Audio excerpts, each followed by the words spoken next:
اپنی اہلیہ سے خاص تعلق قائم کرنے کے لیے آؤٹ سائڈ سے آتے ہیں اور ایسا وہ زبردستی کرتے ہیں. انہیں سمجھایا بھی گیا کہ یہ ناجائز ہے، اس کے باوجود بھی وہ زبردستی ایسا کرتے ہیں.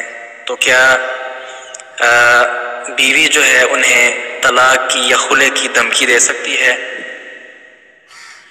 وعلیکم السلام ورحمۃ اللہ وبرکاتہ.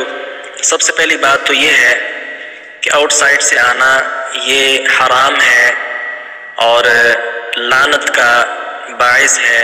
جس طرح آپ سے بھی یہ چیزیں مخفی نہیں ہیں، اسی لیے تو آپ نے ان کو سمجھایا.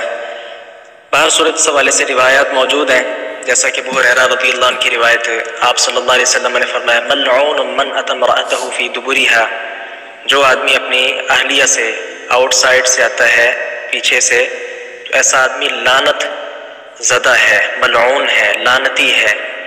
اس طرح ابو داؤد کی دوسری روایت کے الفاظ کیا ہے؟ وہ او اتى امرأته في دبرها فقد برئ مما انزل الله على محمد صلی اللہ علیہ وسلم.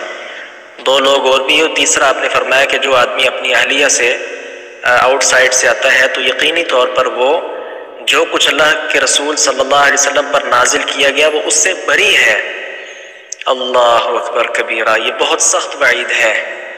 لہذا یہ کفریہ عمل ہے کہ انسان جو ہے اللہ کے نبی صلی اللہ علیہ وسلم پر جو کچھ اترا ہے سارے کے سارے کاموں سے بری ہو جائے، تو کیا مطلب ہے؟ مسلمان کیسے رہا وہ؟ لیکن اس میں یہ یاد رکھیں کہ ایک دو بار کرنے سے وہ کافر نہیں بن گیا. اچھا، آپ کا یہ جو سوال ہے کہ میں اس کو خلع کی یا طلاق کی کوئی دھمکی دے سکتی ہوں، بہن بات یہ نہیں ہے.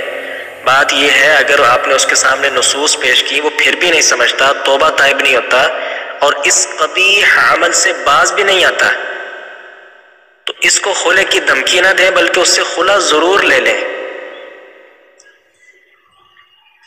اس کی وجہ یہی ہے کہ وہ چونکہ باز نہیں آ رہا، بار بار یہ قبیح حرکت کرتا ہے اور یہ تو حرام ہے اور اس کی حرمت آپ پر بھی مخفی نہیں ہے.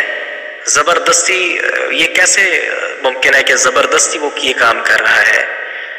باہر صورت خلع کے علاوہ میرے پاس اس کا کوئی اور حل نہیں ہے جو میں نے احادیث رسول صلی اللہ علیہ وسلم کو مد نظر رکھ کر یہ دیکھا ہے.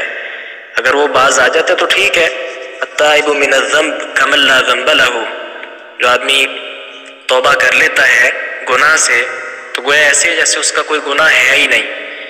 اسی طرح قل یا عبادی الذین اسرفوا علی انفسهم لا تقنطوا من رحمت اللہ ان اللہ یغفر الذنوب جميعا، تو اللہ تعالیٰ تو سارے گناہ بھی بخش دیتا ہے. ممکن ہے کہ یہ جواب ان تک اگر آپ پہنچائیں، انہیں سنائیں تو اللہ تعالیٰ دل نرم کر دے کہ یہ سورۃ الزمر کی آیت کریمہ میں تلاوت کر رہا ہوں. اے نبی صلی اللہ علیہ وسلم کہہ دیجئے میرے بندوں سے اسرفوا علی انفسہم، جو اپنے آپ پر گناہ کر بیٹھے ہیں، زیادتیاں کر بیٹھے ہیں، لا تقنطوا من رحمت اللہ، اللہ کی رحمت سے مایوس مت ہو جاؤ. ان اللہ یغفر الذنوب جميعا، یقیناً اللہ تعالیٰ تمام گناہوں کو بخش دیتا ہے. انہ هو الغفور الرحیم، یقینی طور پر وہی بہت زیادہ بخشنے والا، بہت زیادہ رحم کرنے والا ہے.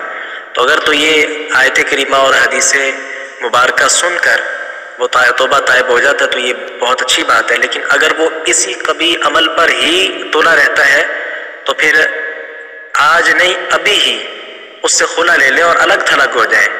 السلام علیکم ورحمۃ اللہ وبرکاتہ.